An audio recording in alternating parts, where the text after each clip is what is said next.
That's really what this multi-billion-dollar industry is all about anyway, isn't it? Inner beauty. Welcome to MsMojo, and today we're counting down our picks for the Devil Wears Prada quotes that were delivered with more style than a September issue cover story. Everybody wants this. Everybody wants to be us. Number 10. You have no style or sense of fashion. Andy immediately gets thrown into the deep end of the high fashion world, and it is painfully clear she is out of her league. We need to find someone who can survive here, do you understand? Yeah, of course. Who's Miranda? Oh my God, I will pretend you did not just ask me that. She's the editor-in-chief of Runway, not to mention a legend. Miranda doesn't raise her voice. She doesn't need to. The calm, almost bored way she says, You have no style or sense of fashion. Well, I think that depends on what you're... No. That wasn't a question. strikes a bigger blow than any scream ever could. It's clinical. It's precise. It's lethal. In one sentence, she exposes exactly how out of place Andy is at Runway. The delivery is so stripped of emotion that it somehow feels even colder. Of course, Miranda also has a cutting way of telling Andy that no style was exactly what she had been looking for. It's brutal, it's brilliant, and it is exactly what Miranda is all about. Anyway, you ended up disappointing me more than any of the other silly girls. Number 9. Why didn't you just crawl into bed with her and ask for a bedtime story? The stakes rise when Andy is finally trusted with delivering the book to Miranda's home. You do not talk to anyone. You do not look at anyone. This is of the utmost importance. You must be invisible. Do you understand? She's under the strictest instructions to stay invisible, but Miranda's daughters pull her off course. To be fair, Emily's instructions were crystal clear, so really this is on Andy. And something tells us Emily might have had a sleepless night worrying about the ways she might mess this up. Okay. This isn't that big a deal, I promise. The twins said hello, so I said hello back, and then I went up the stairs to give her the book. Her reaction is packed with disbelief and horror that anyone would cross a sacred boundary. It captures her devotion to Miranda and the rules of being her assistant. The intensity makes it hilarious, but it also feels real for anyone who's ever taken their job too seriously. You went upstairs. Oh my God, why didn't you just climb into bed with her and ask for a bedtime story? Okay, I made a mistake, I know. Number 8. Bore someone else with your questions. Some managers hover over every move to the point where you wonder why they don't just do the task themselves. And RSVP, yes, the Michael Kors party. I want the driver to drop me off at 9:30 and pick me up at 9:45 sharp. Then call Natalie at Gloria's Foods and tell her no for the 40th time. No, I don't want taquas. I want torts filled with warm rhubarb compote. Miranda is the complete opposite. She expects perfection but refuses to hold your hand for even a second. The delivery is utterly devoid of warmth, coated in a thick layer of annoyance, and the unspoken command that her time is far too precious to waste on trivialities. I need 10 or 15 skirts from Calvin Klein. Okay, what kind of skirts do you use? Please bore someone else with your questions. It's not even that she's just brushing you off. It's an assertion of absolute power, demonstrating that Miranda operates on a level where even basic inquiries are beneath her. And while we're at it, you can keep the details of your incompetence to yourself too. I don't understand why it's so difficult to confirm an appointment. No, I'm so sorry, Miranda. I actually did confirm Details last of night. your incompetence do not interest me. Number 7. Is there some reason that my coffee isn't here? In the real world, someone dying is an actual tragedy.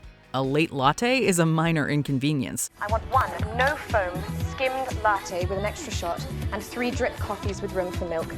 Searing hot, and I mean hot. But in Miranda's universe, the lack of a latte on her desk is the tragedy. She is not worried about her assistant. No, the coffee is late. Something catastrophic must have happened because in her world, there is no acceptable middle ground. There's some reason that my coffee isn't here. Has she died or something? To her, Andy, or whoever's in that hot seat, isn't a full human being with a life or feelings. She's a role, a moving part. If the part fails, it's clearly defective or dead. We've all had bosses who felt slightly detached from reality, but Miranda turns that into high art. What's that? Oh, I don't want that. I'm having lunch with Irv. I'll be back at 3. I'd like my Starbucks waiting. Number 6. You eat carbs. Emily really has a way with words. Who else could make eating cheese sound so troubling and yet so vogue at the same time? Well, I'm on this new diet. It's very effective. Well, I don't eat anything. And when I feel like I'm about to faint, I eat a cube of cheese.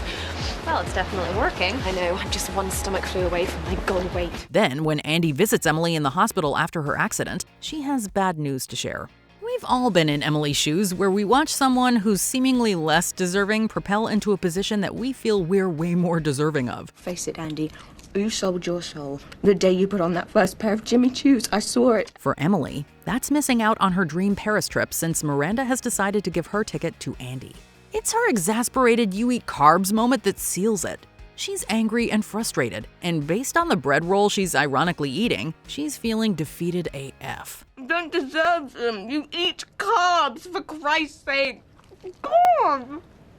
So unfair. Number 5. Gird your loins. The moment Miranda's town car rounds the corner, the lookouts trigger an alarm that ripples through the building. Oh my God. No, no, no! What's wrong?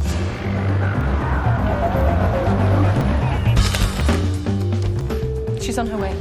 Tell everyone. It becomes a literal countdown, with Nigel's warning snapping everyone across the office to attention.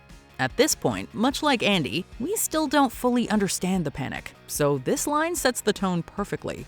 This is a battlefield, and you are completely unarmed. All right, everyone, gird your loins. As Andy watches the mayhem erupt around her, everything feels intense, theatrical, and borderline absurd. And yet nothing could have prepared her for meeting Miranda herself. Needless to say, Andy learns very quickly that at Runway, you absolutely do need to gird your loins. I was editor-in-chief of the Daily Northwestern. I also won a national competition for college journalists with my series on the Janitors Union, which exposed the exploitation. Number 4. Florals for spring, groundbreaking. Look, you don't become editor-in-chief of Runway or cultivate a reputation that could freeze water in a heat wave without making waves and stamping your authority all over the industry. So because she pursed her lips, he's going to change his entire collection? You still don't get it, do you? Her opinion is the only one that matters. Miranda and Runway set the trends. They do not follow them. So if you're bold enough to bring her an idea, it had better be something no one else has even dreamed of. We thought about shooting him in an industrial space. We thought the contrast between the femininity of the florals and the more raw, rough-hewn background would create this wonderful tension with No. Her reaction to a floral-themed spring spread drips with such exquisite disdain that it's both hilarious and brutal. She lets the sarcasm bloom, fully formed, underscoring her total boredom with anything predictable. In Miranda's world, if it's been done before, it may as well not exist. They're showing a lot of florals right now, so I was thinking I could do a Florals shoot. for spring. Groundbreaking. Number 3. By all means, move at a glacial pace. You know how that thrills me. While in Paris, Andy catches Miranda during one of those rare moments where she seems almost human. Just imagine what they're gonna write about me. The Dragon Lady, career obsessed. Snow Queen drives away another Mr. Priestly. Of course, that vulnerability doesn't last long. As Andy fumbles through her bag, Miranda fires off one of those perfectly sharp quips that makes you want to stand up and applaud. By all means, move at a glacial pace. You know how that thrills me. We've all been stuck waiting on someone, wishing we could say what she just did. And honestly, this moment makes it impossible not to pull out your inner Miranda from time to time. It's classic, iconic, and hilarious. However, it also really shows how obsessed she is with control, keeping up appearances, and keeping everything running just the way she wants. Is there anything else I can do? Your job. That's all. Number 2. That's all. Miranda can slay. And no, we're not talking about her outfit. No, she strikes her blow with 2 simple words. She's hopeless and totally Well, wrong. So clearly I'm going to have to do that myself because the last 2 you sent me were completely inadequate, so send her in. That's all. Her signature sign-off is deceptively simple, but it is packed with authority, finality, and that unmistakable Miranda energy. Delivered in a cool, detached tone, it shuts down conversations, dismisses her assistants, and reminds everyone who's in charge. If you don't go, I'll assume you're not serious about your future at Runway or any other publication.